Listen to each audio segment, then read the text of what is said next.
గోదావరి జిల్లా సీతానగరం మండలం బొబ్బిల్లంక వద్ద ఏటిగట్టు క్రమంగా వరద తాకిడికి కొట్టుకుపోతుంది.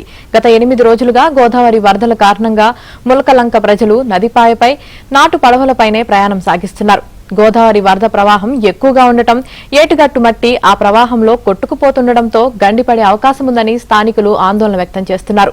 ప్రస్తుతం ధవళేశ్వరం కాటన్ బ్యారేజ్ వద్ద 1వ నెంబర్ ప్రమాద హెచ్చరిక స్థాయికి మించి వరద ఉధృతి కొనసాగుతుండటంతో ఆందోళన చెందుతున్నారు.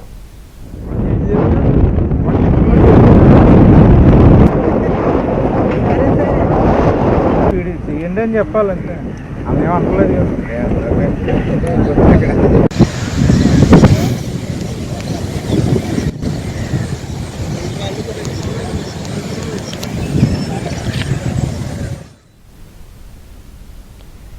ఏటిగట్టు నుంచి మరింత సమాచారం మా ప్రతినిధి రాజాబాబు అందిస్తారు. గత 10 రోజులుగా గోదావరి ఉగ్ర రూపం దాల్చి పొంగి ప్రవహించడం వల్ల ఇక్కడ తూర్పుగోదావరి జిల్లా సీతానగరం మండలం బొబ్బిల్లంక మొలకల్లంక వద్ద నదీపాయి వద్ద కూడా గోదావరి ఉగ్ర రూపం దాల్చి ప్రవహిస్తుంది. సీతానగరం మండలం బొబ్బిల్లంక దగ్గర ఉన్నాము. ఇక్కడ విజువల్స్ లో చూడవచ్చు గోదావరి పొంగి ప్రవహిస్తున్న దృశ్యాలను కూడా మనం విజువల్స్ లో చూడవచ్చు. ఈ గోదావరి వరద ఉధృతికి ఇక్కడ ఏటుగట్టు తాకిడికి పెరిగి ఏటుగట్టు బలహీన పడింది. ఏటుగట్టు కూడా మట్టి కొట్టుకుపోతున్న పరిస్థితి అయితే నెలకొంది. ఇక్కడ తాడి చెట్టు గట్టు మీద ఉన్న చెట్లు కూడా గోదావరి వరద ప్రవాహానికి కొట్టుకుపోతున్న పరిస్థితి అయితే నెలకొంది. 2 రోజుల నుంచి ఈ పరిస్థితి ఉంది. భద్రాచలం దగ్గర కూడా గోదావరి వరద ఉధృతి పెరుగుతుంది. ధవళేశ్వరం కాటన్ బ్యారేజ్ వద్ద కూడా 2వ ప్రమాద హెచ్చరిక స్థాయి వస్తున్న నేపథ్యంలో ఏటుగట్టు ఎప్పుడు కొట్టుకుపోతుంది అనేది ఆందోళనలో ఇక్కడ గ్రామస్తులు అయితే ఆవేదన వ్యక్తం చేస్తున్న దృశ్యాలను కూడా మనం విజువల్స్ లో చూడవచ్చు. ఈ ప్రాంతంలోనే ఏటుగట్టు బలహీన పడింది. ప్రస్తుతం ఇక్కడ గట్టుపై ఉన్న చెట్లన్నీ కూడా గోదావరి వరద ప్రవాహానికి కొట్టుకుపోతున్నాయి. ఇక్కడ గ్రామస్తులు కూడా ఉన్నారు. మనం వాళ్ళతో కూడా మాట్లాడే వాళ్ళ అభిప్రాయం కూడా తెలుసుకుందాం. చెప్పండి, మీరు ఎప్పటి నుంచి ఉంది ఇది? నిన్న 3 రోజుల నుంచి అండి. 3 రోజుల నుంచి అదే పోద్దా అని ఊరుకుంటే ఒకనాడు భయపడిపోతున్నారు పిల్లలు. జల్లరు బాబోయ్ ఓరు వాన గాలి వాన తోటి పిల్లలు కూడా ఊరుదిలేసి గంపలో కొండలెట్టుకుపోదామని ఎడుతున్నారు. మీరు చెప్పండి, ఇప్పుడు అధికారులు ఇసుక బస్తాలు తీసుకొచ్చారు, రాళ్లు తీసుకొచ్చారు, ఏం చేస్తే మీకు బాగుంటుంది అనుకుంటున్నారు? ఇక్కడ ఇది గట్టి పని చేయాలండి. గట్టి పని చేయకపోతే ఆగదండి. ఇది ఈ గోదావరి అయిపోయి వేసంకాలం ఏటుగట్టు ధరే గట్టు ధరే గోడగా నిర్మించాలండి. గోడ నిర్మించిన పక్షంలో గట్టు ఆగదండి. బొబ్బిలంక మన ప్రభాకర్ కాలనీ కానించి ఇలా బొబ్బిలంక అంతా కూడా కట్టాలండి.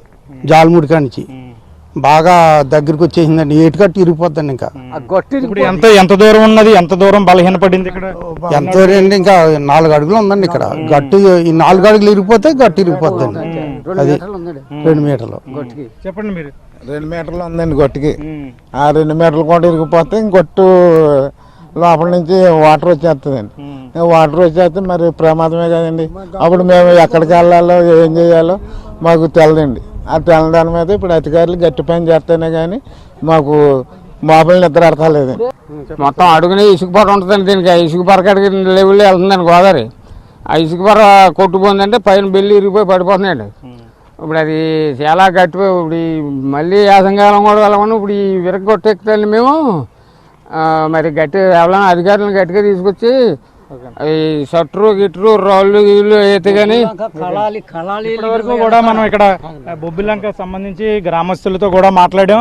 మొత్తానికి చూస్తే కనుక ప్రస్తుతం ఇక్కడ ఏటిగట్టు మనం ఉన్న ప్రాంతం దగ్గర సుమారుగా 50 అడుగుల వరకు గట్టు పొడవు బలహీనమైంది.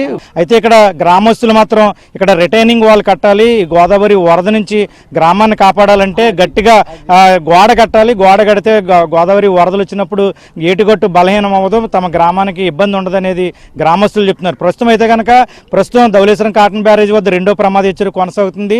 ఇది బొబ్బిల్లంక వద్ద ఏటుగట్టు బలహీనపడిన పరిస్థితి. వీడియో జర్నలిస్ట్ సతీష్తో రాజుబాబు, ABN ఆంధ్రజ్యోతి, బొబ్బిల్లంక.